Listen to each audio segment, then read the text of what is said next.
this Abbott acts and thinks, just shows me that if I want to think and behave better, then I should associate with people who act and think better. And there's clear benefit in that. Yes, that's amazing. One of the things that I learned in psychology way back in the 1970s impressed me in that regard, in the sense that if you take a 3-year-old and put them in daycare with a bunch of other 3-year-olds and have 1 or 2 people looking after 5, 10, 20, or 30 kids, then most of the 3-year-olds' learning is done from 3-year-olds. If, however, that 3-year-old is in a family, let us say a large extended family, and they're the only little child in the family, then the aunts, the uncles, the neighbors, everyone, and that's in fact how Kitty was raised. She was raised around a whole lot of adults. And there's a difference that way, okay? And so we can take it from that perspective that most of us are raised around ordinary people. And if people are actually spending a lot of time with nobles, it really rubs off. Just like the difference between being around, an example would be if the little boy 3-year-old and 4-year-old spend his time with an uncle who happens to be a professor, then he's going to listen to professors talk at the professor's level. If, however, he is in that sitting on the floor with the other 3-year-olds, then he's going to be hearing what 3-year-olds have to say. And that's where he learns. Okay. So basically, the problem with the normal human race is that we are all raised in a, let us call it, mental daycare, where all of the adults are still daycare children, right? And we're not around very many adults. I have actually seen that in process over a long period of time, and you have to get really old to do things over a long period of time. But what I have seen, in fact, here in Thailand, is young men ordaining because of whatever reason that their family wanted them to ordain. And then their spiritual practice is nothing more than just living at the Wat and staying with the monks. Whether or not they do any meditation, whether or not they do any chanting, whether or not they do any reading of books, none of that stuff is quite the thing. Why do I say that? It's because that's what we're all doing. And it doesn't work so well. But being around nobles and listening to nobles talk and having noble thoughts around noble people, that is what I mean by that it seeps in. It really has that value. That just being around someone who is cheerful helps to cheer you up, especially even when you don't want to be cheered up, you can't help yourself. Which one did you go to, Matt? It's just a house. It only has 3 bhikkhus, and it's in Burnaby, British Columbia. Okay. Well, all of the Wats started like that. The biggest, fanciest, most ornate Wats in the United States start like that. That in fact, when I first went to the Wat in Washington, D.C., Wat Thai, Washington, D.C., actually was in Silver Springs, Maryland, on Georgia Avenue, which is the main road that goes through Silver Springs and becomes 16th Street or something like that, into D.C. And it was a fairly big mansion. It was a large building. It had a basement and 2 floors and an attic that they had converted into a place for children and whatnot. But parking was difficult. Now they've moved out of Silver Springs into, it may be like 15 acres or so, a huge place. So that happens on every occasion. They'll either start small and stay small, but all of the people who got successful at getting a house rented and getting some monks into it and getting the thing established, they've got plans. Yeah. How long is that British Columbia been there? I don't know. I didn't ask that. Uh-huh.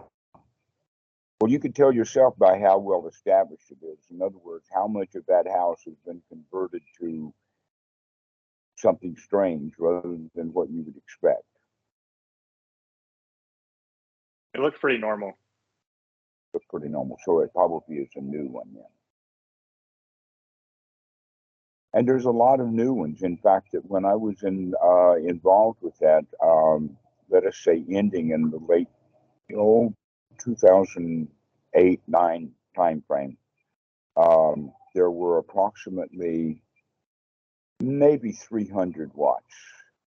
Now I've been informed that, and with that, the Thai watts, there was only like 100 of them. And now Achan Reed has told me that there are 200 watts, 200 Thai watts in the United States. So they basically has doubled the number of watts in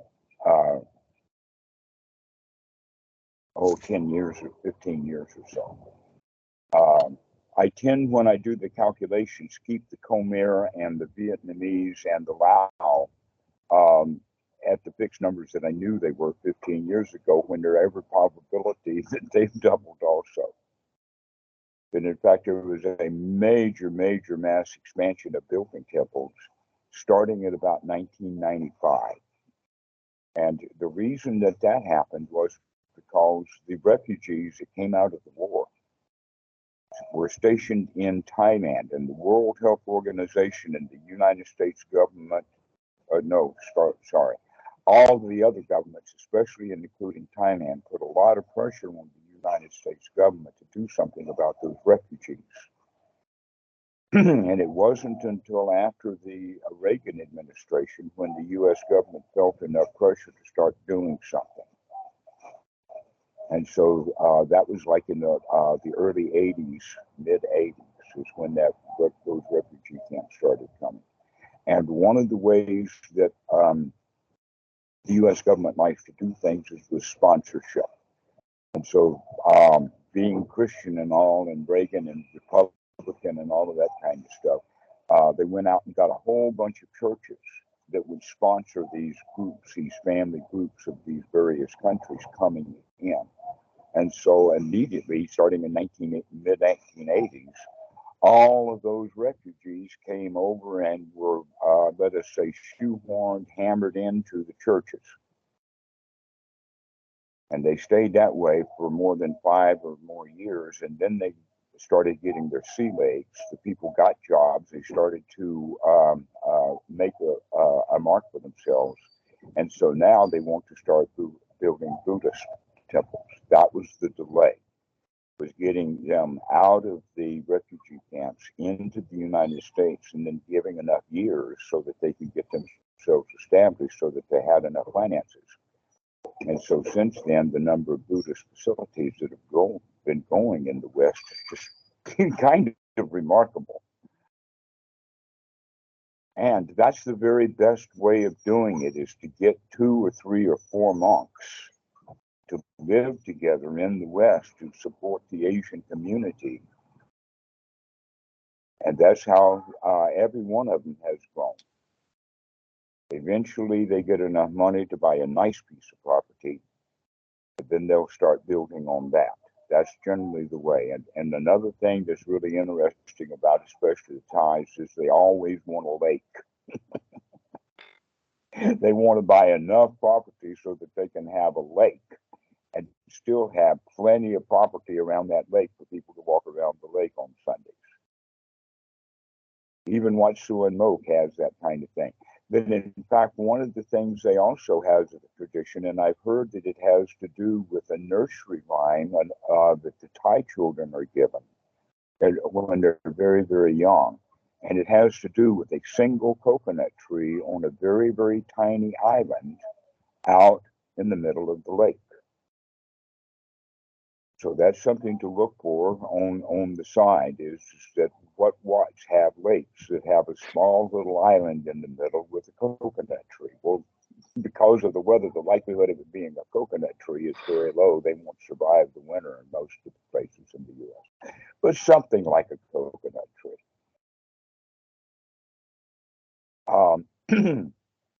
So this is where we are with the Wat that you're going to is that it sounds like it's newly established, and that's I find that quite nice. That the Asians are beginning to move around, get mobile, and every time they go to a new town, they get enough Asian people to let's start a Wat in this town too. Pretty soon there will be as many towns that have a Wat as the number of towns that have a church. Those are spreading like that. So thanks for that information. That's good to know. But even in New Brunswick, they've got a Wat. What's the population of New Brunswick? This one's in British Columbia. British Columbia. Greater Vancouver. Brain goes bushy. British Columbia. Oh, so you're talking about that's not a town, that's a state, right? Or province. Yeah, it's in Burnaby, which is part of Greater Vancouver. Oh, okay. So I do know that there's already Wats in Vancouver, and so they may be spreading out. So this is kind of in the suburbs of Vancouver. Yeah. It's actually one of Ajahn Reet's new temples. Oh, it is. Oh, wow. Thank you, Eric. All right. So that also is something that I should mention is that the best way for a Wat to get established is by getting people in a nearby Wat interested in the project. They have sponsorship. But in fact, that's how it happens. I know that the Wat in Hinsdale, which is outside of Chicago, got assistance from other Wats in Chicago, but most of their assistance came from Thailand. And so the Thais are doing their own kind of missionary thing.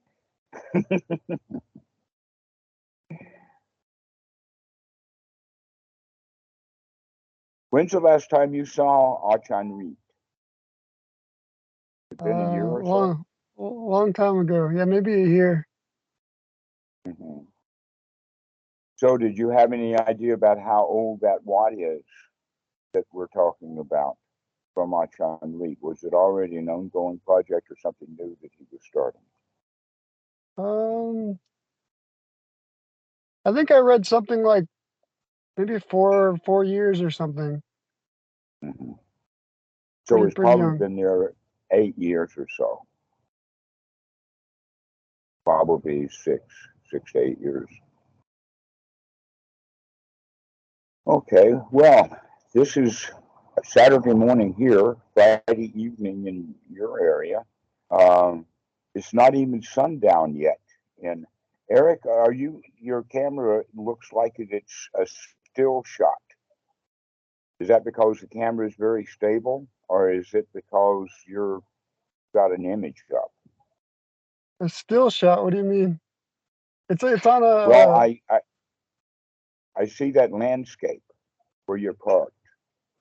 I assume it's where you're parked. Do you see me? No, I see a landscape. Oh. Pavement and green and Do you see sky me? and mountain distance. Where is that, Eric? I can't see my camera. It's not showing me. I'm in Montana. I guess wow. the image is flipped. It looks really beautiful. It's a nice It is very beautiful. I don't know how to flip it. Oh, there you go. You just did. Oh, okay. Now we see you in your car. We've just been seeing Montana this whole time. That's great. Well, who's got a topic? What can we talk about today?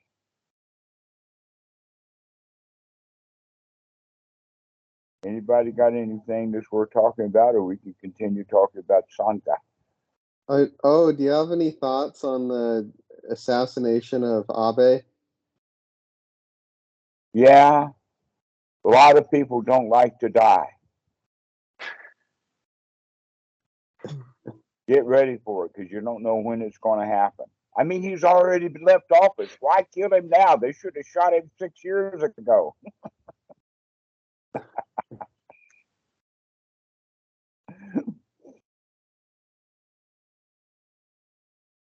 When I say that, I'm saying that jokingly. I'm not saying that they should have shot him at all.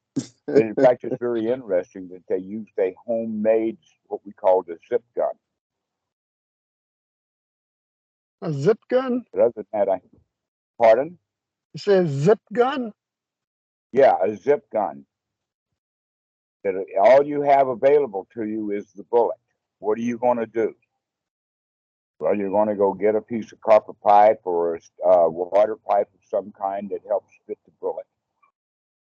And then you're going to get some kind of trigger or something, and you can do that with rubber bands and a little small nail. And then you put it together with tape and some sort of handle. And that's Wow. gun. Okay. They're very inaccurate, but they're good for very, very close range. I mean, if you've got that barrel pointed at somebody, that whatever comes out of that barrel at high speed is going to hit them. At 10 feet, not a chance. At 100 yards, no way. But close up, the zip gun will do that job.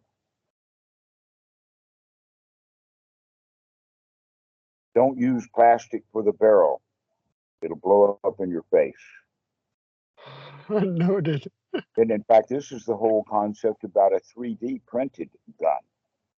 Is that the barrel, unless you've got the really good kind of 3D printer equipment that can print metal, and even those that can print metal, it's not generally very good metal. That's the problem with we cannot make really high quality stuff with 3D printing.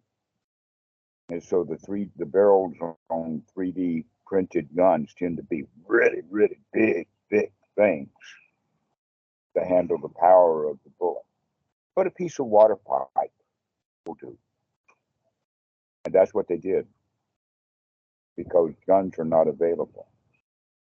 I would like to see at least 1,000 or maybe 2,000 zip guns winding up in the United States.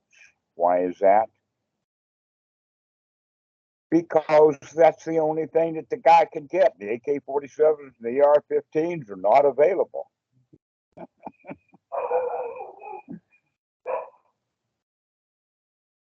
Robert, do you have any questions about that assassination? Not really. I just thought it was a very startling turn of events. And yeah, it just kind of goes to show that you can have a country with the lowest amount of gun violence in the world and the strictest anti-gun policies in the world. And, on any given day, someone can end up dead in the street from a gun wound. So you just never really know what's going to happen in life. People wind up dead in the streets in not just Tokyo, but all over Japan on a regular basis. There are plenty enough guns. That's actually an indication that the guy who shot him didn't have anything to do with Yakuza or any of the Japanese mafias. If the mafia had done it, they'd have used a real gun because they got them. And the other thing that makes it really interesting about the zip gun is that if you can get close enough to somebody with a zip gun, then you can get close enough to somebody with nunchucks or a knife or a dagger or the samurai swords, any of that kind of stuff. And that would be the honorable way to do it. It's very dishonorable in the Japanese society to use a thing like a zip gun. He should have come up with a samurai fully dressed in all the samurai warrior stuff, come right up to the guy saying, "I'm about to cut you in half," and watch him fall. Yeah, yeah. There were two other things I found interesting about it. One was I saw a picture of the guy, and he looked like a completely normal person. You know, and in the U.S., there's kind Well, of they're this the most archetype of dangerous the kind, you know. yeah, like he was wearing glasses, he had on a collared shirt, he was wearing like cargo pants. You know, he just looked like a completely normal person that you might expect to see anywhere, which was quite interesting. You know. Well, he would have had to address that way probably to get that close to the ex-prime minister. Sure. And another thing I found interesting about this is, you know, I've studied Japan as a little bit of a hobby for a good amount of time, and I've noticed one thing I've found is that Japanese society seems to be quite safe, peaceful, and harmonious, but there will occasionally be these outbreaks of shocking violence. You know, like they had the sarin gas attacks, I think in the 1990s. They had, I think a few years ago in a mental institution, someone knifed 14 people to death. Wait a minute, wasn't that Um, sarin attack in South Korea done by the Moonies? no, that was in Japan, and it Okay, wasn't the Moonies, but it was something quite similar to that. It was a religious cult. okay. Well, the Moonies are That, definitely South Korean. I know that much. yeah, they are. Yeah, but it was also a cult. I think it was called Am Shrinkyo. I actually read a book about it Oh, a while yes, back. yes, yes, yes. That's exactly right. Sorry about that. Confusion of weird groups. Yeah, and you know, and the novelist Haruki Murakami wrote a book about that actually, and that was the book that I read about it. But you know, it's interesting to me how you can have this very harmonious society in Japan most of the time, and there seems to be this, you know, something kind of dark underneath the surface that emerges every now and then. And I think you see it also in the suicide rate in Japan, which the country is famous for. Suicide rate very high. Japanese suicide rate's the highest in the world, or it was for a while. Sure, and I'm curious to hear your thoughts about that as to whether or not the really intense conformity that is present in the Japanese culture, um, you know, kind of necessitates a lot of bad feelings, you know, for many people, or maybe not necessitates, but causes a lot of bad feelings. Well, yes. In fact, you can use the Japanese society as an example, but we've got American society that everybody already knows about. So I tend to use that as an example. But in Japan, the children are really, really pushed hard into school, much harder than they are in the United States. And you can see how each one of us has gotten so messed up by the kind of pushing that we did have when we were in school. The pressure to get good grades, the pressure to conform. Um, so you had pressure groups like teachers, you had pressure groups like family, you had pressure groups like your church, and you had pressure groups. Mostly the pressure comes from the other kids in school. But the kind of pressure that the kids have in school is from all the other stuff that we have. And in Japan, you can basically double that pressurization. And so Japanese children are highly pressurized to perform. And now, guess what? Since the late 1980s, even though the Japanese economy is the third largest in the world, it has grown anemically since the 1980s, and jobs are hard to find. This is part of the reason. In fact, it's beginning to change that now, but we're talking about a whole generation where it was really hard to find jobs and all of that kind of stuff, and the Japanese stopped having children. In fact, they not only stopped having children, they stopped having sex. That the marriage rate had gone way, way down because of all of the pressures that was associated with getting married in Japan. And so now they've got real problems because the society is getting elderly. There's not enough children to support them. And if there is any society in the world that is more racist than the Americans, it's the Japanese. The Japanese, they hate everybody. They hate the Koreans, and the Koreans hate the Japanese because of some old wars. They really hate the Chinese. And they would rather die than let an Islamic or a Muslim come in and stay in the country. There are almost no Muslims in Japan at all. There's very little or no Christianity. You know, the Christianity was actually kicked out of Japan long, long ago. And so you can see that it's an insular society. And about the only hope they have left is Honda. Why? Because Honda is big on robots. And Honda is building the robots then to do what the Japanese society needs done for a workforce, because they don't even have a workforce and are not about to import a workforce. So they've got basically the same kind of problems that other countries have. They just have it in spades in Japan. With a struggling economy, very low growth rate, very few jobs to have, very few people to fill those jobs, while you've got tons and tons of people over 65. I guess did you guys know this about Japan? Is this news for you? News to me. News to you. How about you, Matt? Did you know that Japan has these kind of trouble? I'm sure that Robert does. Sure, yeah. So, Robert, with those kind of situations that Japan has, including the old violence, that Japan was really, really violent in the old days. I mean, this is the whole thing was that they were at war on that island with warlords until the shogunate was formed in the 1700s. And Buddhism was coming in during that time.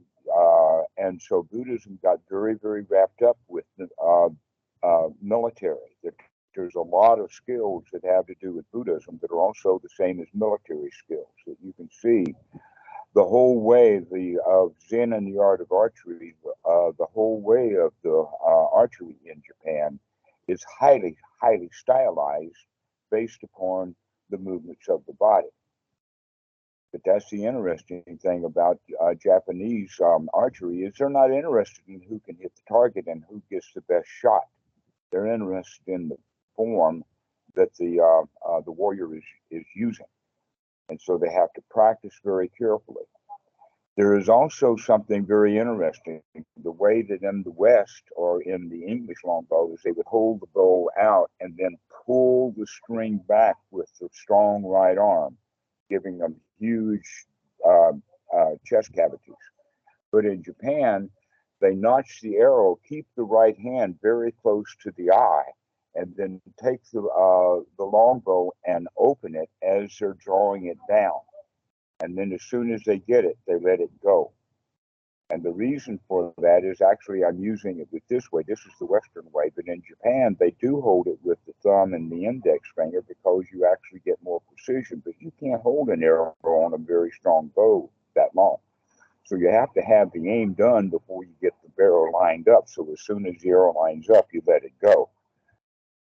So you do not see a Japanese archer holding and stirring and like this and seeing what I'm going to shoot. That's a movie shot. Okay, they don't do it like that. They take the bow and they go like shoot and let it go immediately, because they can't hang on to it. But it's done completely stylized. Hello, Alex. We're talking about Japan and Buddhism and Zen right now. And so everything about the Zen archery has to do with exactly how you're going to make the movement, and it has to be practiced over and over and over again. You have to know exactly where the arrows are on the quiver so that you can take that arrow and do that with it. Then you get another arrow and do that with it. Get another arrow and do that with it. It's a very stylized way of doing it. But you can also see that same thing with the swordsmanship, or even the way that they sit. You've heard and probably seen a Zen bench. Do you know what I mean by a little bench? It's a piece of wood about this long, and it's got two little legs, and sometimes they fold. You know why there's that Zen bench? It's because Westerners can't sit on their heels, so they put a little bench there. But the real Japanese way is you sit right on your on the heels. Now, if you've got fat calves, you're going to have knee troubles that way. That's why we have the little bench. But the whole point of sitting on the heels is so that you can raise up, immediately put your left foot out. And as you're doing that, you begin to stand up. But in the meantime, the hilt of the sword, the way that they're put, in order to get the sword out, you have to have a really strong motion of the thumb on the left hand so that you can push that sword out. So by the time that the swordsman is grabbing it, he doesn't have to go down where the handle is normally. It's already in the air, about right here for him to pick it up. So that as he's whipping that sword around, he's already standing up and he's got the sword down like that and he can hit it. And if you can't get your sword out to block that, you're going to get your head split open. And that happens only about a second. You got to be fast to survive that. But you also have to practice over and over and over again that standing up. That's why they sit on their heels, not because it's a comfortable position. It's so you can stand up for warfare instantly. Try that with a cross-legged position. How fast can you stand up if you're sitting cross-legged? Takes what, 5 seconds? You've been sliced in half twice by the time you can stand up. But in the Zen posture, you got a chance of standing up with this quick movement. But you have to practice it over and over and over again, which is where the whole teachings of the Buddha is all about. Is that we have to practice it over and over and over. And if the young student with the sword says, I can't do that, then that's that loser's attitude. And the teacher's going to say, yes, you can. Do it again. Do it again. Do it again. Over and over and over again until we begin to get confidence. Well, with swordsmanship or music or boxing or any of that kind of stuff, the teacher to tell the student to do it again and do it again and do it again is easy enough because the teacher can watch him do it. But how can we do that with meditation? How can we tell the student to brighten his mind? How we can and do it over and over and over and over again when the students don't? They already have the idea, I can't do it. They already start off with the mentality of the loser, that how I couldn't do it. And so this is part of the reason then, Matt, about the Sangha, is that if this kid that is saying he can't do it is living around his whole family of elder monks are all demonstrating that they can do it. Here you sit with us and you can do it too. This is the value of the Sangha, is getting around other people who are good at it. So a little child playing with a wooden stick out in the yard is not going to learn very much swordsmanship. But if his dad's a trainer and going to be out there hitting swords with him, he's going to learn how to do it. So this is the issue about Sangha that we need so much, is that we need to be around other people who can do it to show that it can be done. Here, join in and you practice too, over and over and over and over and over again. This is the real secret of the teaching of the Buddha that nobody really knows so much about. There's actually several secrets, and this one is that issue of repetition. Well, that's an open secret in music. Everybody who ever learned how to play a musical instrument, anybody here is a musician will tell you, yes, I had to practice. I had to play that piece of music over and over and over and over and over again before I ever got it right. And when I did get it right one time, didn't mean that I'm going to get it right the next time I play it. I got to keep practicing until I can practice it, doing it right over and over and over again correctly. And that's when I'm learning the skill. Everything has to be repeated over and over and over again. And so this is one of the things that the Sangha can bring, that when people are practicing on their own at home, they don't get that. And what good would it be to write the word over and over and over again, 20 places on a page, and then have a whole book that says nothing but over and over and over again? Do you think the student's going to get anything out of a book like that? No. But you can live with people who know how to keep going, keep doing it over again and over again and over again. Robert, you got your hand up. Howdy. Yeah, so I was wondering, if you look at, say, three of the most popular branches of Buddhism, Zen, Tibetan, and There is no Theravada. such thing, and that's not a way of looking at them. There's no, please don't go with popularity. Buddhism Okay, is not about popularity. okay, three of the most commonly followed branches of Buddhism. Say Zen, Where? Tibetan. Are you And saying are there more type people than there are Tibetans? I no, don't no, understand this no. question. Okay, just that this is the run up to the question, right? And the purpose of the question is, if you look at Zen and Tibetan, there is a huge focus on aesthetic practice, right? In Zen you have calligraphy and poetry, are highly emphasized as at Zen institutions as important parts of the practice. While at Tibetan you have these mandalas, right? In these really ornate, elaborate paintings, etc.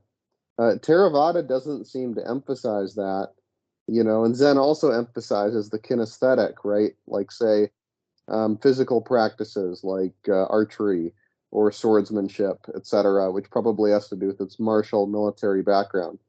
And Theravada seems to focus mainly on just the transmission of the verbal and written Dhamma from the original Pali teachings, as opposed to these kinesthetic and aesthetic concerns. So I was curious as to whether or not you had any thoughts on that, like why Theravada doesn't seem to have an aesthetic tradition or a kinesthetic tradition. Okay. Let's look at the word aesthetic later. Let's start to focus immediately on the culture that Buddhism goes into, because once Buddhism comes to a culture, what you're going to have left is that culture with a little bit of sprinkling of Buddhism on the top of it. So when you've got Tibetan Buddhism, you don't have Buddhism, you've got Tibet with Buddhism sprinkled on top. In Thailand, what you have is Thai culture with a little bit of Buddhism sprinkled on top. Now the thing of it is that this sprinkling of the Buddhism happens over and over and over and over and over again through the centuries. And so there's quite a layer of it. That in fact, that's one of the things that I'm continuously happily surprised at, is to chase Thai culture and how you could see that Buddhism had an effect upon that. An example is that Thailand is a bit matriarchal. Well, that matriarch, actually, most Buddhist societies are matriarchal, partly because it has the quality of leaving the home for the women to take care of while the guys are out doing their thing, which means sitting under a tree or shooting a bow. But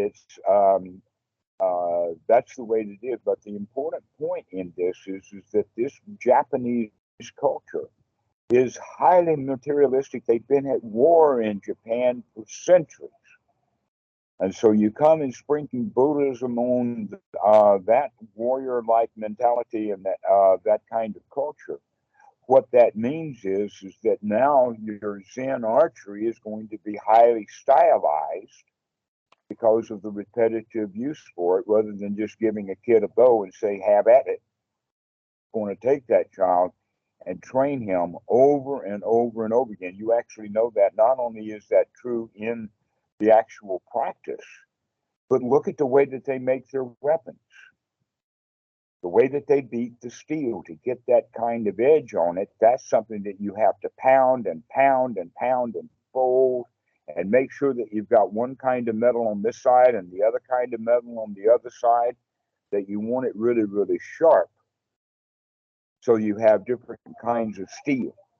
And that's the part of the development that's taken over the centuries of Japan, is the way that they make the swords and also the way that they make the bows. There's actually some YouTube shows about this guy that is going to be making the Japanese bow. And where does he do that? He starts right there in the woods, cultivating the bamboo forest. It's a really, really vertical exercise that he's got to go right from the very beginning to choose the right wood and all of that to make those bows. And so this is the way of understanding that every culture, in other words, when Mexico gets completely Buddhism, everybody in Mexico becomes a Buddhist. That's going to happen someday. But it's not going to stop it from being Mexican. You're still going to have everything that's in Mexico is going to remain in Mexico. It's just going to get polished a bit. Yes, Matt. As you may remember, I was in Bangkok for a couple of months, and I was really impressed by Thai culture. So my assumption is you think that Thai Buddhism is the best. So do you think that's partly because Thai culture is the better basis to start from compared to Japanese or other cultures? I not only would think that, but I do not see the progression going in the other direction. That I can give people like Gil Fosdale would be one. Another one would be Emmanuel Sherman. These guys went to Japan first and then came to Thailand and stayed. And so that's what, when Westerners go looking for Buddhism in an authentic way, one of the places that they'll start with is Japan. And then they'll move to Thailand. All right. So let us also talk about it in the sense of austerities. Now, people practiced austerities in the time of the Buddha, that in fact the Buddha was really big into austerities. After he practiced the jhanas and found out that jhanas are not the answer to the question, maybe I'll go and be with the Jains. So he was with Mahavira for a while, and he became really good at it. He was so good at it, he nearly killed himself with these austerities. He got so thin that we have these shrunken statues of the starving Buddha. I think that those are exaggerated. But the point is that he did try the austerities. So later, when he was developing the Sangha, there would be guys who would come into the Sangha still wanting to practice their austerities. And so he gave a list of those austerities that he would allow and the austerities that he would not allow. And one of those austerities that he not only did allow, but encouraged was barefoot.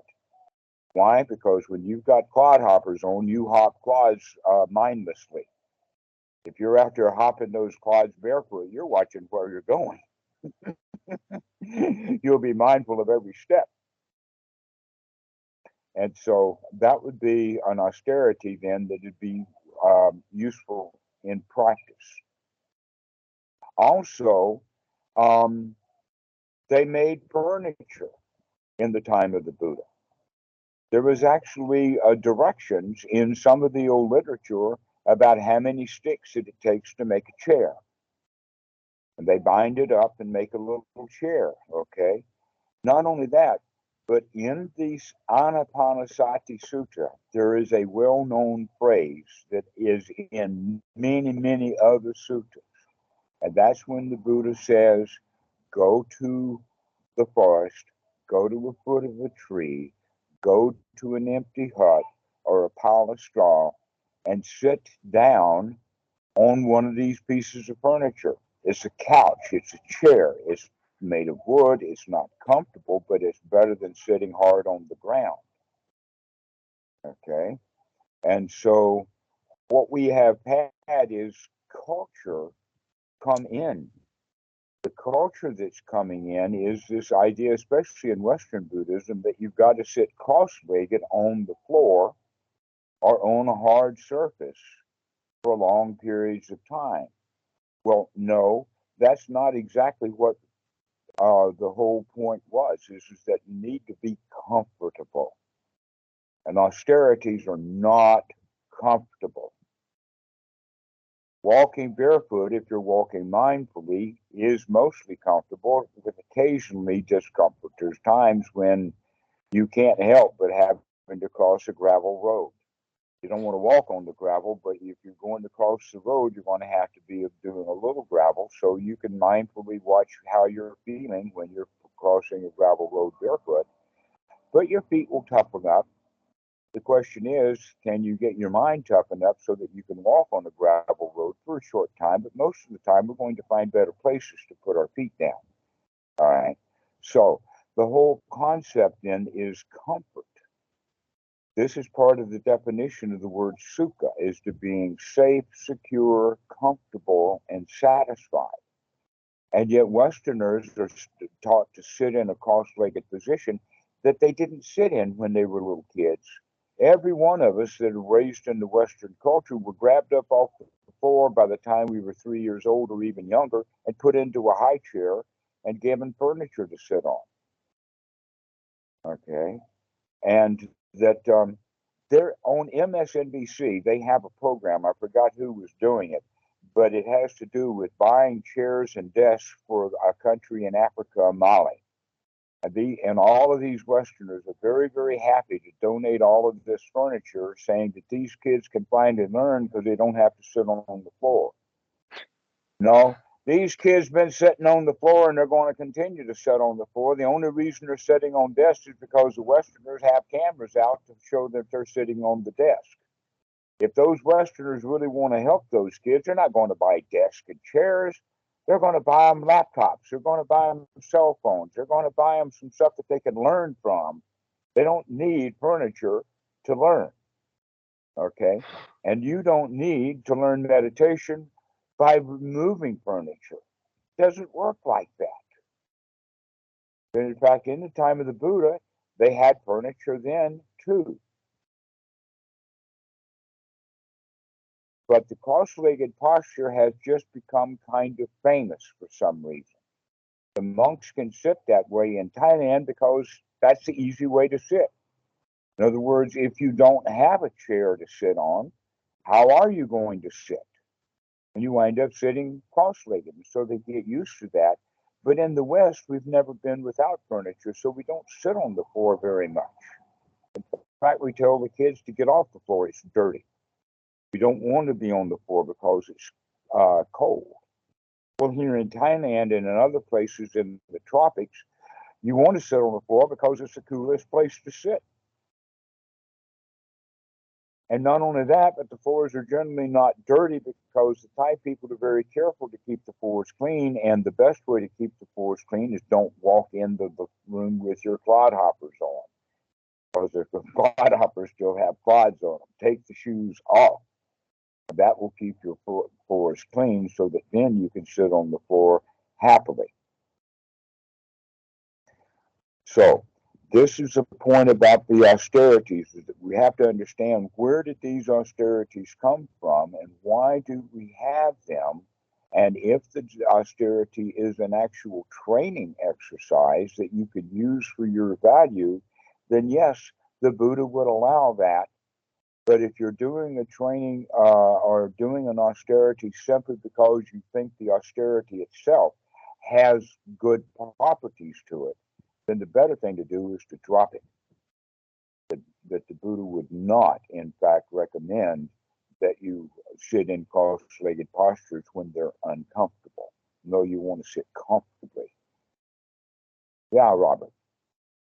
Well, and this leads us back to the original point that started this whole conversation, or this whole topic.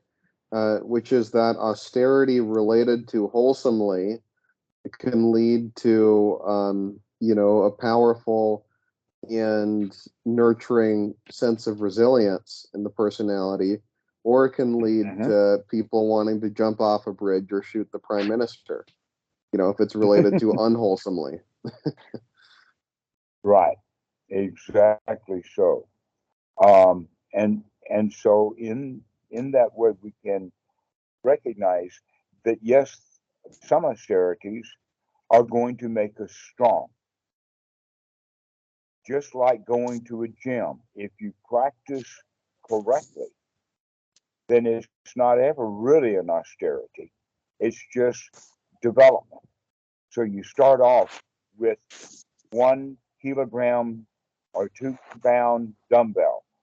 And what do you do with it? What am I doing with my hand? Reps, repetition, repetition, repetition. There is no austerity in the dumbbell. The austerity comes in the repetitions. When we do it over and over again, the arm gets tired. But that tiredness of the arm is just enough then for when we stop doing the repetitions, the arm will rebuild itself a little stronger next time. All right. The austerity in that would be going to the gym and going immediately to the 20-kilogram dumbbells. And you can barely pick that thing up. And after you get it up, you set it back down. Whew, that was so hard. And you probably didn't get much muscle development after working with weights that you can't manage. But if you can manage and do reps over and over and over again with a very lightweight weight, then you can begin to build up the weights. And it never really is an austerity. It's a development. Doing it with repetitions over and over and over again. And so actually that was happening the way that the Buddha was practicing the austerity of food, was that he started off eating just a little bit, cutting it out just a little, until he got down to 7 rice grains a day. And then the next week or two, he would practice with 6 rice grains a day. And then the next week or two, he would practice 5 rice grains a day. You can see the repetitive part of it. Okay, it's the over and over and over again. But what he saw was that was making him weak, not strong. So in practice of Anapanasati, we want to practice this over and over and over again with small weights, saying we can do this, and we keep doing it, and we keep doing it. And what one of the things that we're building up is the confidence that we could do this. Now, one of the things that I can point in the opposite direction is within the Mahasi method, they have this thing that has to do with the austerity of the mind, which takes them into the dark night of the soul.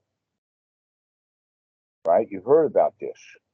It's in the 16 stages of insight. It's steps 6, 7, 8, 9, 10, and 11, which is fear, misery, disgust, despair, anguish, and a strong desire, heavy-duty, strong desire to get out of it, followed then by a redoubling of the effort. In other words, finally we're going to start putting in right effort, followed by step 12 then is going to be the actual correct practice of the Eightfold Noble Path.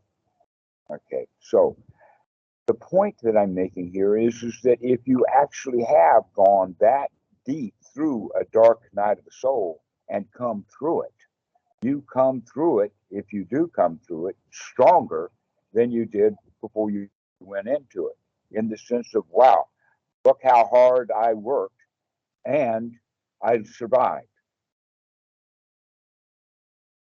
And in fact, this is one of the ways that they look at it. You could say that, in fact, if you put somebody under enough pressure, not so that he'll break, but so that he becomes resilient, and keep putting that pressure and keep putting that pressure on him, then real strength will come.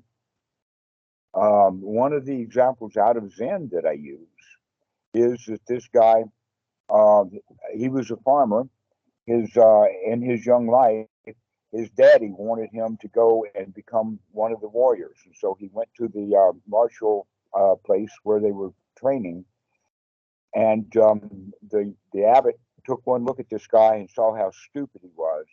And so he gave him an exercise. He says, you fill this vat full of water. Go get one bucket after another until you fill this vat. And then what you're going to do is you're going to slap the water with your hands. Slap, slap, slap, slap. And as you slap the water, you're going to slap it hard enough that a lot of the water is going to go out. And when the water gets low, you go back with your buckets and you fill it up again. And when you get that bucket filled, you're going to slap, slap, and slap, and slap. And that's all you're going to do. Well, about 6 months later, he goes home for a visit, and his dad asks him, well, what have you been doing at this training place? And the kid says, well, the teacher has given me this exercise to slap the water. And I slap and I slap. And the dad looked up at him sitting there at the table and says, what a stupid thing you're doing. That's a bad thing. And that really ticked his son off. The son stood up and he slapped the table like that in frustration and anger with his dad. And he broke the table into smithereens with one slap. And the dad looked at the broken table and said, never mind.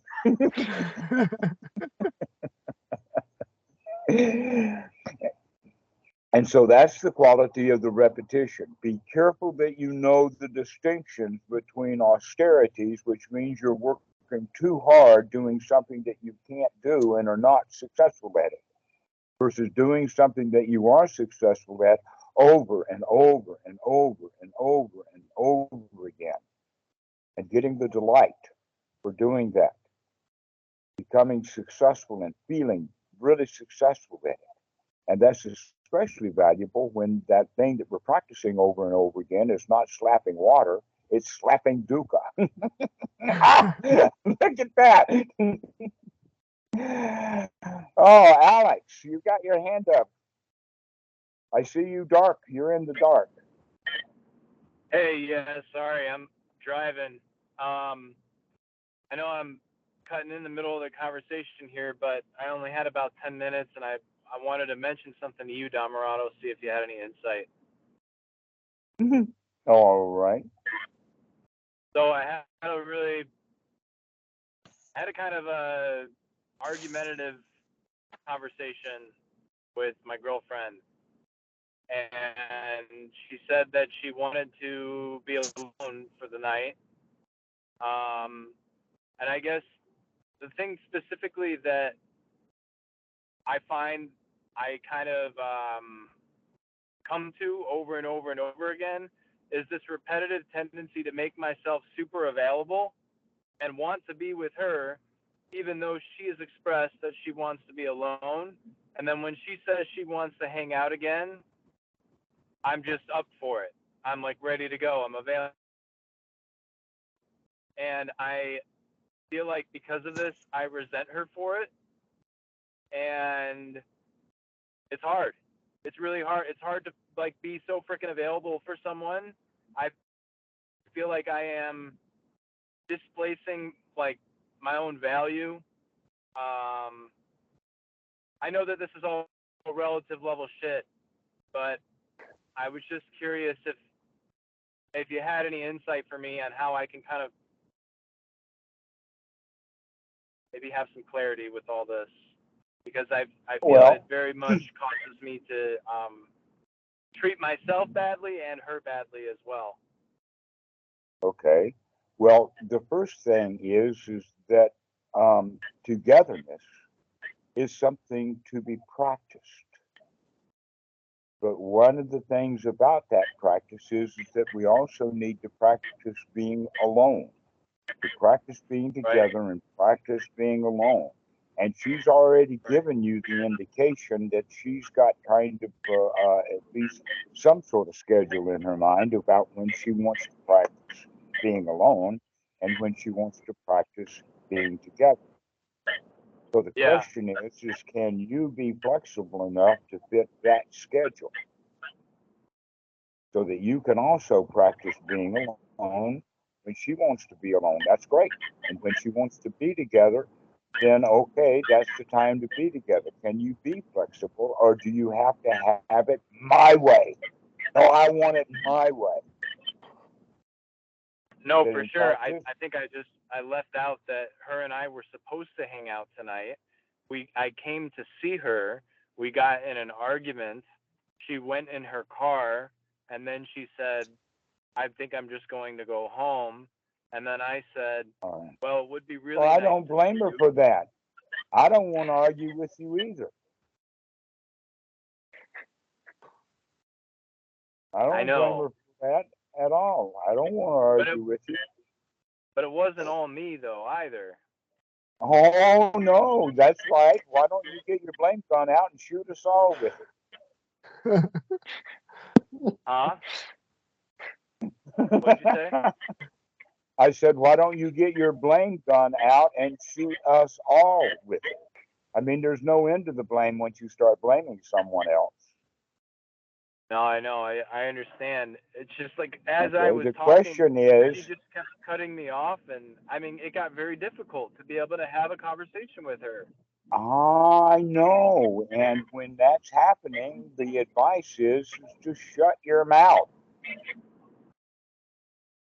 That's the right thing to do. And if you'd shut your mouth sooner, she probably wouldn't have wanted to go. It's the fact that you keep arguing because you want to win. This is why people have arguments. Now, here's something very interesting about an argument. Someone who really knows what they're talking about don't get into arguments much. Let's give an example that two guys are fighting. One's a flat earther, somebody's a round earther, but he doesn't have any experiences, so they're fighting with each other over it. To where now you have an airline pilot that walks by and hears that conversation. He's not interested in joining the argument. He doesn't want to convince a flat earther that's right. He already knows for sure, and he doesn't need to get into an argument about it. So this is one of the points about arguments is people really do have the truth. They do really know what they're talking about. They tend not to argue. It's only when we're unsure that we will actually cling to something. That in fact, truth is Teflon, but uh, weird facts only have a substance to them when someone is clinging to it. Uh-huh. So Yeah. people will cling to lies very strongly. Right. When in fact we don't know. An example of that is that you can walk up to any Christian in town, no matter who it is, let's say the most zealous, and ask him the kind of questions, what real, strong, solid evidence do you have of any particular thing that he believes in? Do you have really strong evidence? And they don't have any real evidence. They have what they call a belief, and we choose to attach to the things that we believe. Well, one of the things that you believe, Alex, is that you can win an argument. And you just found out that you couldn't. She walked out on Yeah. Yeah. Yeah, you can't win an argument. That's one of the mistakes that people make. When you know absolutely sure because you've been in enough of these arguments that you know for sure you will never win an argument. No one wins an argument. The only winning of an argument is when people stop arguing and start laughing at how stupid it is to argue. So I hear what you're the saying thing about the to do then arguing, is and how I soon appreciate. can you catch that you've gotten yourself into an argumentative mode when you want to answer, when you want something, or Yeah. when, especially if you're getting angry. If you want something enough and you're not getting it, so you begin to get angry. Wakey, wakey, wake up to that. A really easy way of doing it is noticing the tone of your own voice. If you start yelling, or if you start raising the pitch of your own voice, and you can hear that, you can say, "Oh, time to shut up. Time to close that noise hole." Yeah. Quiet. No, that's good. Okay? All right. Take a deep breath and be quiet for a while until you can get yourself back into a really, really happy state. And the easy way to do that is when you're there with her, after you become silent, she's going to yell a little bit more, and then she'll become silent too. And then you can smile at her, and she'll smile back, and argument's finished. The only way to finish an argument is by shutting your mouth. That's the only way to stop an argument. Shut up. And we have to remember that. I got it. I understand the teaching. Thank you. I appreciate it. There's another.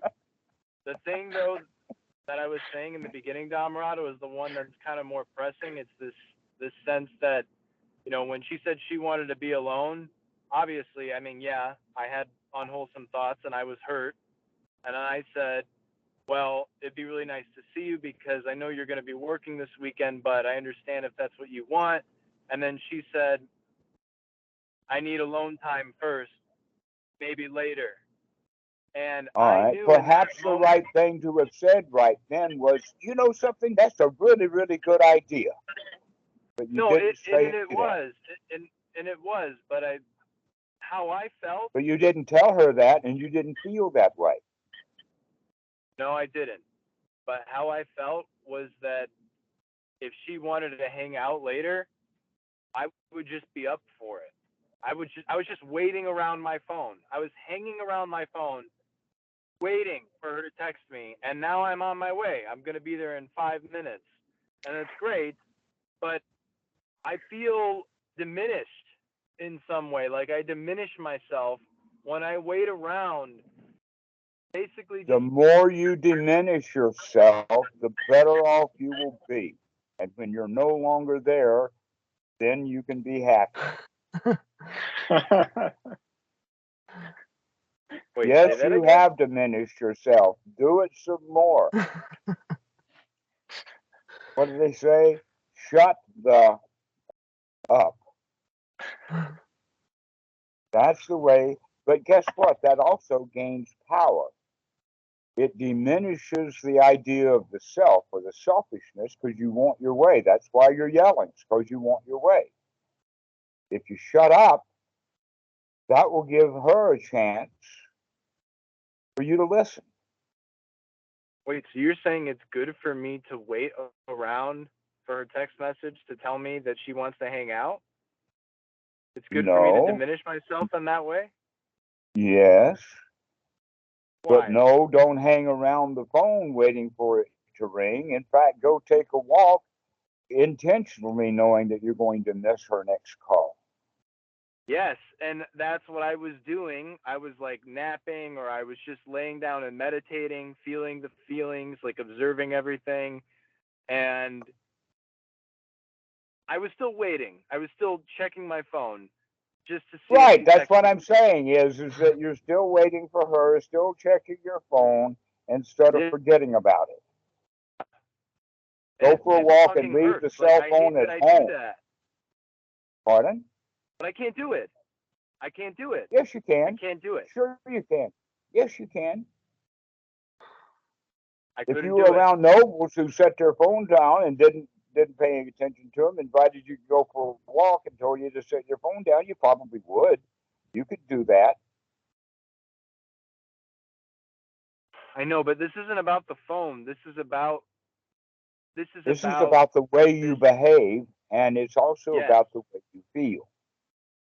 And I'm giving you an opportunity to wake up to it because you don't have any nobles around who are going to laugh at you in a way that help wake you up. There's no one there that can say, ha ha, I see what you just did. You're going to have to do that for yourself, Alex. You're going to have to remember to wakey, that you can remember that when you're with this lady that you need to behave in a way that is pleasing to yourself and to her. And stop wanting what you want and start enjoying what you get. This is old stuff for you and I, isn't it? This is not new. I know. I feel so fucking defeated about it. Ah, well, great. That means that you don't have to go into that battle anymore. You keep losing that one. So let's not have that battle anymore, because every time you get into that battle, you feel defeated. Why don't you go have some battles that you know you're going to win?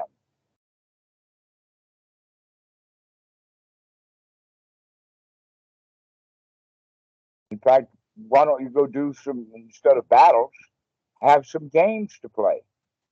Treat the situation between you and her as a toy for you to play with and to learn, rather than demanding that you get your way.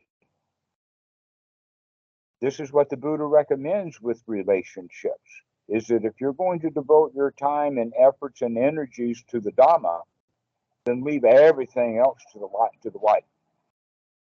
Let her choose the house, the kids, the car, the clothing, and in your case, the time that you're together and the time that you're away. Whatever she wants, you let her have it. And you deal with that on the inside. Yes, but that's not good for me, because that leads me to diminish my own self.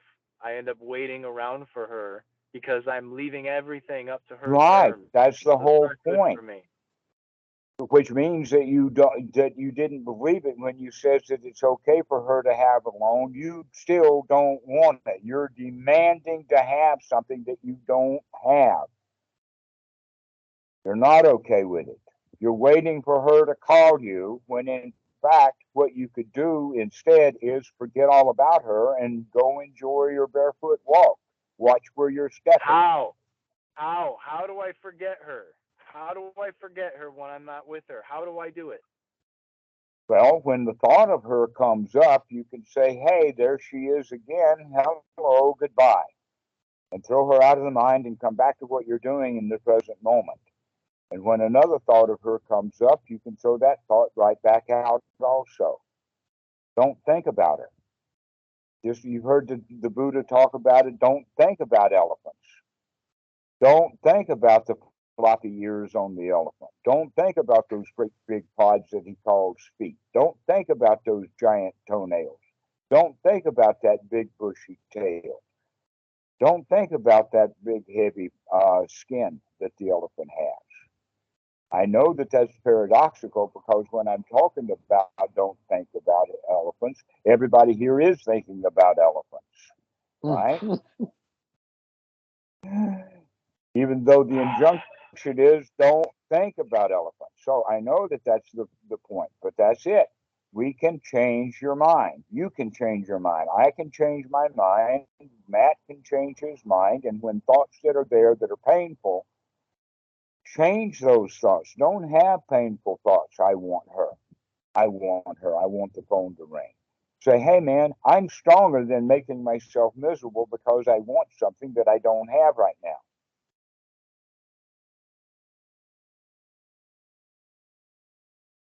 Begin to let her have her way. Your job is to shut your mouth and to smile.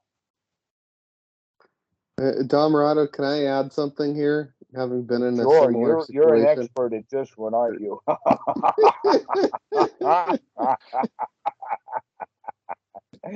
Yes, Robert. Yeah, I'm an expert in this one for sure. So one time I was in a similar situation, and Dhammarato, are you there, Alex? Yeah, I'm here. I gotta go. Okay, in a minute, great. But yeah. Okay, and he recommended I go for a walk, like a long walk. Like he said, just get out there for a long time. And I went for 2 hours. And I did bring my phone, and I put on stuff I really liked, like really nice music, podcasts, nice Dhammarato talk, just stuff you really like. Because the fact is, right now, you're in a hot state, and she's in a hot state, and you need to cool down. And if you're in a good state, whenever you get that text message, even if it's tomorrow, you're going to respond way more wisely than you would if you were still in a hot state. So just do things you really like. And going on that walk is also good for your physiology. And I responded to Dhammarato because I was too lazy to go outside. well, I'll go for a walk in my own mind. And he said, no, you actually need to change your physical state. And that's what I did. And after about like a certain amount of time, maybe just 30 minutes or so, I started to feel really good on that walk. You know, you're breathing, there's a little bit of a breeze, you know, it just feels great. You know, your body's moving, etc. So if you get yourself feeling good, you know, your thoughts will change and you'll be better prepared for whatever may come next. So getting in a good state is the best thing you can do for both of you. And going Thanks, for a walk Robert. is a great way to do that. Yeah, for sure. Yeah, thanks, Robert. I know that I know everything you're saying, and I've heard it before, and I've practiced it myself. I don't know. You don't like it. I just didn't You're do in well. the state of not liking. Yeah. Yeah. You don't like it. Well, You just needed the therapy take, session. yeah. I'm Yeah. gonna take some breaths. I'm here now, so I gotta get myself into a good state. Taking the walk has another advantage, and this is one of the things that we can mention, and that is that there are some cardiologists who say that every human being has 3 distinct heart muscles. Now, when we're talking about the left and the right ventricles of the heart that's in the chest, that's just one of these hearts. The other 2 are the big calf muscles in the legs. That every time you take a step and then release that muscle pumps up and then relaxes, pumps up and relaxes. Well, blood only goes in one direction. There's tiny little valves in the legs. So every time that you take a step, that pumps blood. And so by walking, you're actually getting good circulation that we don't get when we're sitting. This is part of the reason why the Buddha would recommend walking meditations. And in the time of the Buddha, the monks didn't ride horses at all. Anywhere that the monk wanted to go, he walked. And so he was healthy because he walked a lot. Here in our, this is so crazy, I don't understand it. Have you ever seen treadmills where people will buy, you know, they cost $600-800, some $2,000, $3,000, $4,000, and they walk on their treadmill, and when they get off their treadmill, then they go outside and get in their Maserati car or whatever and drive. It makes no sense to me at all. That if you want to walk, go walk. Go to the store walking. All right, guys, I gotta get going. Thanks, Dhammarato. Thanks, everybody. I appreciate your time. So you have arrived at the destination of her place, right? Yeah. All right. So what you want to do is to get out of your car and go for a 5-minute walk. Okay. And then go see her. All Give right. yourself a 5-minute walk. Get things pumping up. Okay. Let the stuff that we've been telling you today soak in.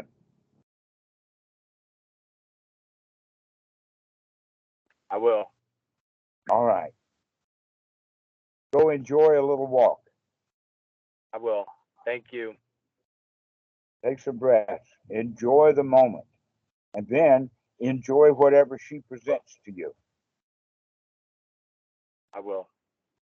Okay. Bye-bye. All right. I see a smile, a little one, tiny little smile. Anybody can see a smile?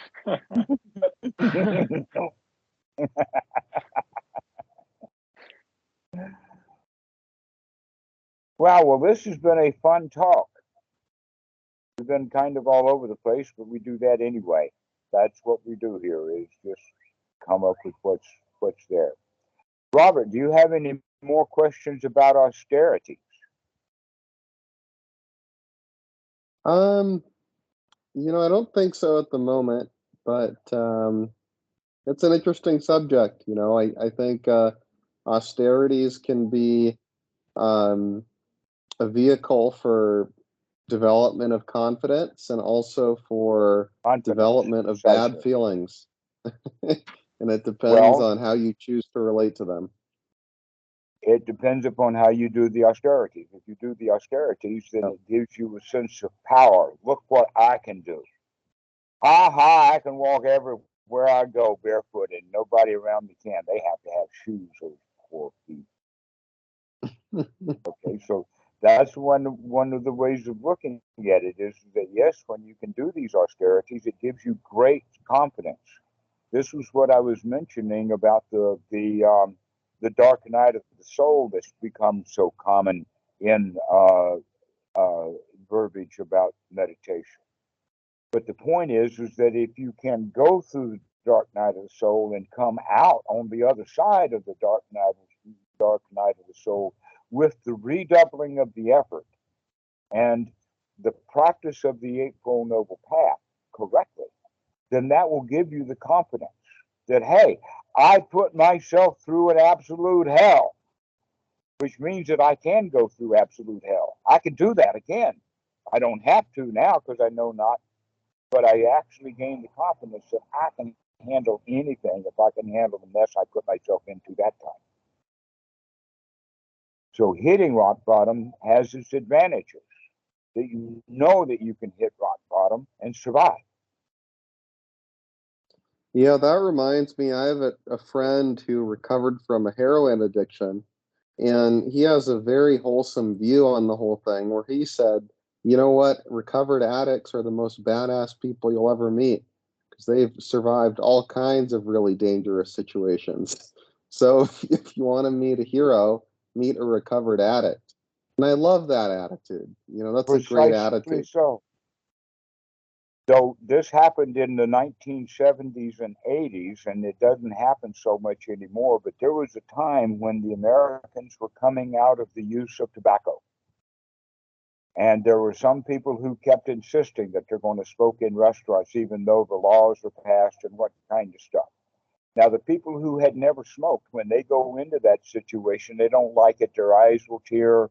They'll cough a little bit, but they won't do anything. But then an ex-smoker walks into that restaurant and finds smokers into it. Guess what? He's the one who's going to stand up and say, no smoking in this place. Put your stuff out. In other words, it's the ex-smokers who actually motivated the smokers to stop smoking. The people who had never smoked before, they didn't motivate any of the smokers to stop smoking. It was only the ex-smokers who motivated the smokers to stop smoking. Interesting like that. You could also go so far as to say those people who have gotten their mind straightened out, they won't want to go around helping other people straighten their mind out. Those people who have never bothered to straighten their mind out at all, they don't have much value or interest in it. So if you've gone through the dark night of the soul, you know you can handle the dark night of the soul, and you can help other people not go into the dark night of the soul.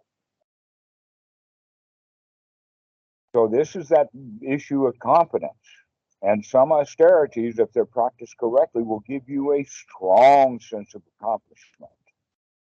Hey, I can do things that other people just don't do. I think, in fact, that was part of the reason that Achan Po trained me the way that he did, especially during the Panza time. When you've got the bowl, you've got the lid of the bowl, you've got the Sangati, you've got all of that stuff, and you now have to carry an umbrella.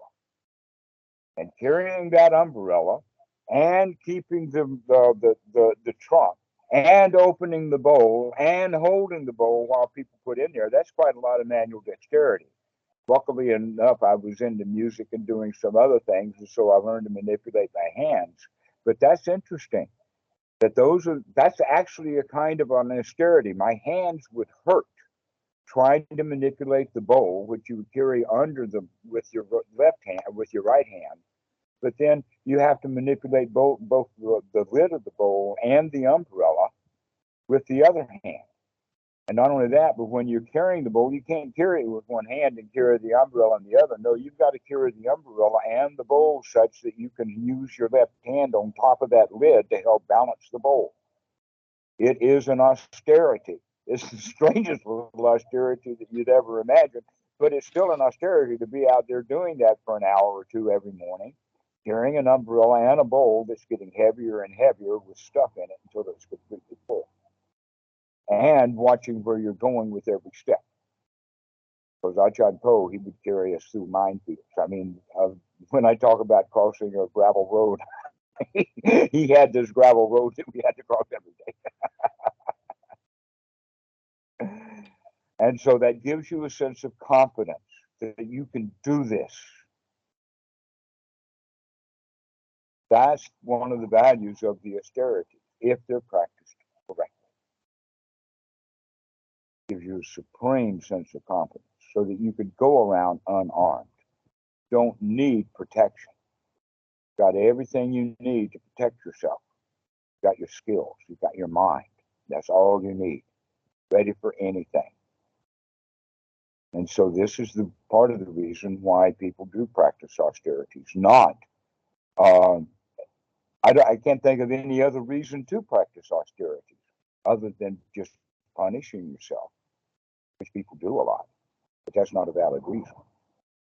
But being able to do these austerities so that it gives you the confidence that you need. So I imagine that was part of the confidence that the Buddha was able to get, was because he put himself through hell of those austerities, and he came out on the other side recommending, hey, those austerities themselves have no value. But what does have the value is the winner that comes out the other side of that hell that he put himself through. And not only that, but we can piggyback when we can see other monks putting themselves through those austerities, then we can gain value through that also. That's part of the Sangha also. Every monk does not have to put himself through that kind of hell. You can watch other monks do it and snicker and recognize, hey, I can see what they've gotten out of it. I can get that out of it without having to put myself through the austerities themselves. And so that's actually the easy way to do the austerities, is to watch somebody else do them. Which is exactly the way that we learn mathematics now, isn't it? Do you ever learn mathematics from a book? No, you learn the mathematics by watching someone else at the blackboard doing it. So yes, there is Sangha in a math class. We have to have a teacher. We have to be around someone who knows how to do it, and we watch them do it, and we gain great advantage for that reason. No one has ever, even those who say that they are self-taught, no one learns to play the piano self-taught. In other words, you take a jungle bunny and give him a piano, and that's all. He's never heard music. He's never seen the piano played before. Do you think he's going to show up to be a Mozart? I don't think so. Not a chance. No. That in order for someone to learn to play the piano, even if he's had no formal teaching, guess what? He has been watching other teachers. And in fact, one of the things that Danny admitted, that when he was learning to play the drums, he would watch videos and slow them down so that he could watch what those drummers were doing at great slow detail so that he could, and there's that repetition, doing it over and over and over again, slowed down so that you can bring the drumming up to speed. And so that's the austerity then. We can take the word austerity off of it and put activity, whatever the activity is, whether it's drumming or manipulating goods with your hands or whatever, it's always a training. That my mother was able to use the sewing machine, and she was actually okay with it. Not a star, but she was okay with it. And I kept trying to learn to use the sewing machine. I kept bunching stuff up. The threads would get all over the place and all of that because I didn't know how to smoothly move the cloth through the machine. But after practice, I could do it. So we'll leave this conversation at that point, Robert, is that we can practice over and over again whatever it is that we're doing, whether we call it an austerity or not, and then get the value of the confidence that we know that we can do it because we keep doing it correctly now over and over and over and over again. So what Awesome. we're talking about here with meditation is not any different than anything else in life. Any skill that you want to learn, you've got to practice it. And if you're practicing, and happiness is a skill to be developed. Practice, practice, practice being happy. Great. All right, I've got to run, guys. All right. Great. See you, Robert. See you, Robert. Right, take care. Walk instead. You got it. Yes, sir. Yeah. My mother used to say, I've got to run to the store. And I says, I think you're going to drive. Awesome. All right. Cheers. See you guys. This has been a good talk. I've enjoyed this. And thank you so much, Matt, for showing up. I'm really pleased to see you again. Sure, I look forward to next week. All right. Excellent. Bye-bye, Todd. We'll see you. See you guys. See you, Matt. See you, Todd. See you, Bye, Dhammarato. Eric. Bye, Todd.